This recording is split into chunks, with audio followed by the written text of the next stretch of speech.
My Soulmate's a Slime by admay 1937. Peace and Chaos? Rimuru was busy with paperworks, his mind in a whirl of thoughts, hands a bit clammy for having this emotional turmoil within him. People might see him as invincible or unbeatable, but he is most vulnerable at times. He really has to make a hard decision for the betterment of many. He could have ignored this pain, but he refused. It's a reminder of what he had done. Despite how cruel, those soldiers have families and loved ones waiting for them to go home. But he took them away from their families for a crime that angered him extremely, and he has to take drastic measures. His inner battle was getting worse. The smile that he has in spite of all the workload is gone. Until he heard someone singing. The moment the voice hit his hearing sense, his working hands stopped. Eyes widening, his head lifted from his paperworks as the singing voice got clearer and clearer. Meva. Rimuru clenched his fist, his lips pursing. Closing his eyes, a small smile tugged at the corners of his lips. The smile widened until he was chuckling softly. What am I doing? Am I really wallowing in loneliness and self-pity? Am I really allowing these emotions to cloud my rational thinking? Huh? He felt a mental hug coming from his ever-loyal partner, Raphael. It may be from the inside, but he felt it deep in his heart, the comfort that he needed. Now that he allows himself to feel that, it really feels warm. Master, you are not as cruel as you think you are. You had protected many, and many will you still take under your wing. It's okay to feel down, to feel enraged, but don't let it get to you, Raphael said with her gentle voice. Right. He really needs to be reminded of that sometimes. Thanks, partner. He knows it's Raphael who let him hear Meva. His empress might be singing to their children, but it's what he most needed at the moment. Standing up, he disappeared from his office into their personal hot spring at the back of their home, where he saw his wife in the bath together with their daughters and Kenji in her arms. The High Enchantress is on her mermaid form, their children surrounding her as she continues singing. Her soothing voice made him smile, listening for a bit and allowing it to comfort him. What a bliss! Is this what they call lulled in the clouds? Ah, Papa. The cheerful voice of Luna took everyone's attention. Turning to him, Meva smiles, her smile that never ceases to make him feel happy and makes his heart beat. Hello, ladies, he smiled and turned to his slime form, jumped up and plopped in the waters, splashing everywhere, making his daughters giggle. It's on, Papa. Araya cheers and starts splashing at him back. No sooner, his daughters ganged up on him, evoking laughter everywhere. Hey, it's getting on, Kenji. Be careful, Meva starts scolding, shielding the infant from the onslaught of water attacks. Sorry, Mama. Rimuru finally pacified everyone, promising to play with his daughters soon. He then transformed back into his human form and sat down beside Meva, taking her and Kenji in his arms. Welcome back, hubby. Meva chides, kissing his cheek, earning a smile from her husband. This moment right here is what heals them mentally and emotionally. I'm sorry, love. I didn't take much time, didn't I? No, you didn't. We all needed space sometimes. Just remember that you are not fighting alone, Rimuru. The Empress comforted with a warm smile. Yes. Thank you, Meva. I needed that. He turned her gently and captured her lips in a kiss, not caring if they are not alone. EKKK. Cover your eyes. Mama and Papa are kissing. Misty alerts her sisters and everyone did so while laughing.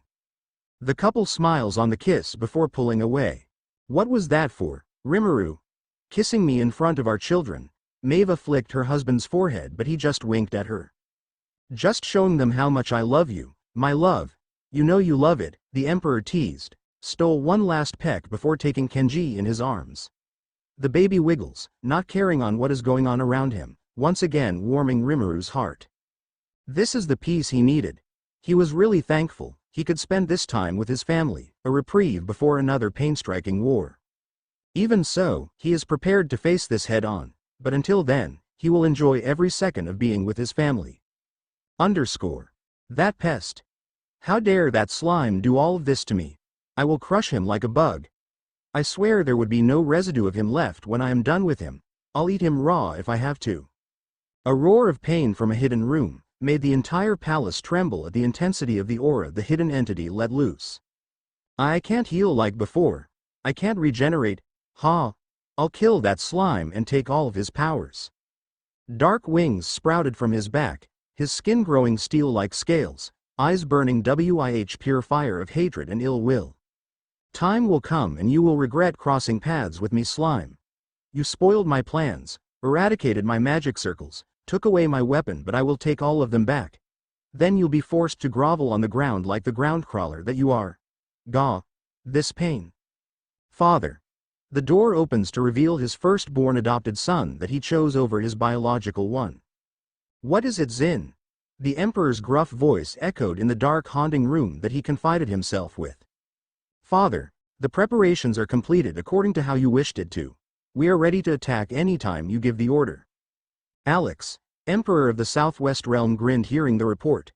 His sinister laughter soon scared his subordinates, who was just outside of the room waiting for his final orders. Alvarez Empire.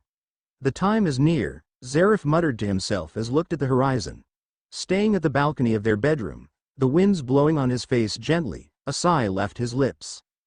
To think I have once wondered when Alvarez will see war again, he smiled. And here is Tempest attracting enemies left and right. But poor you, Alex of the Southwest. You angered the one man you shouldn't have. You may be powerful, but you underestimated your strength. He has been to many wars.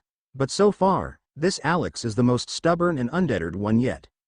A glow from behind him suddenly caught his attention. He turned back just to see a tiny infant trying his best to suck his toe. Ha, Kenji. A disbelieving chuckle erupted from his chest as he rushed and picked up the baby, earning a faint smile from the Tempest air.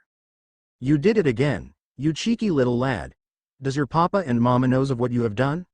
I bet you have awakened from your nap and decided to be mischievous again, didn't you? A swirling glowing vortex appeared next to him, and soon a worried Maeva emerged. Hello sis. Guess what, your son wants to play with his uncle, Zarif chuckles watching his sister breath in relief. Kenji, you gave mama a heart attack. The Empress reached out to take his son from him, hugging him gently as soon as the baby's in her arms. I was so worried, but your papa just laughed saying you were here. Maeva showered her baby with kisses and Kenji tugged at her hair. Don't worry Maeva, the only place Kenji could teleport for now is here in the Fairy Tale Guild in Magnolia. Rimuru made it so Kenji's body could adapt easily with his magic. And his first lesson is teleporting in faraway places, explained Zarif, but Maeva just frowned. Wait a moment. The Tempest Empress glanced at her big brother, her eyes narrowing. Zarif Ni-san, were you in this as well? Her tone was demanding answers and Zarif stiffened. He shouldn't have opened his mouth. Tell me. Hey, I am completely innocent here. It's your husband who dragged me in his schemes. The Emperor was quick to pass the blame to his brother-in-law, not wanting to fuel her annoyance. And, you could have refused.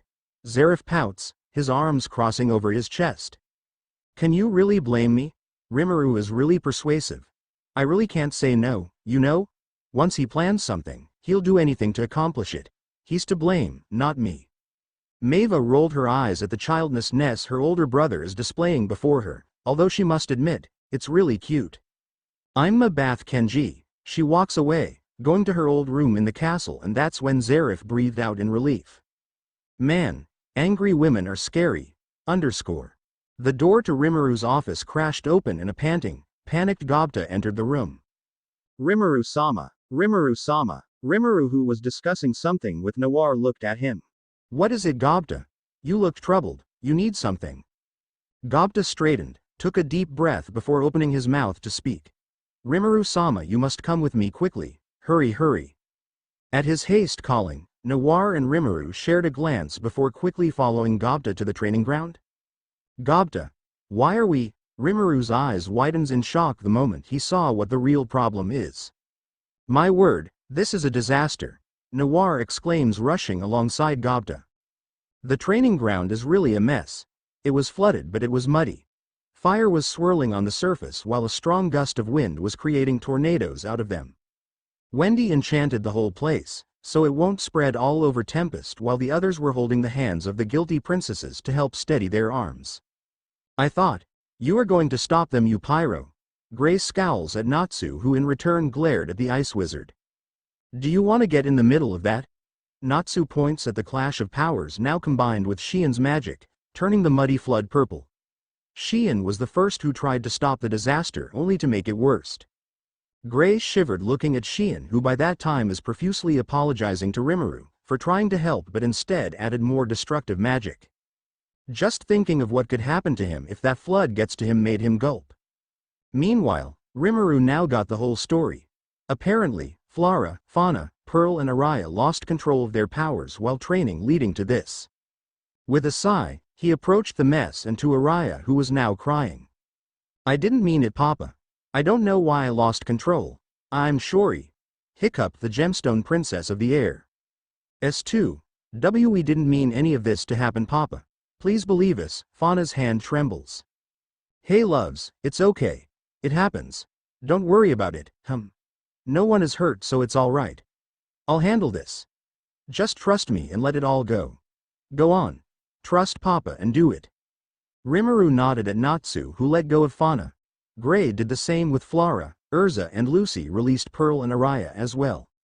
The moment they did, Rimuru commanded his skill and devoured the mess, pulling his daughters to his side at the same time.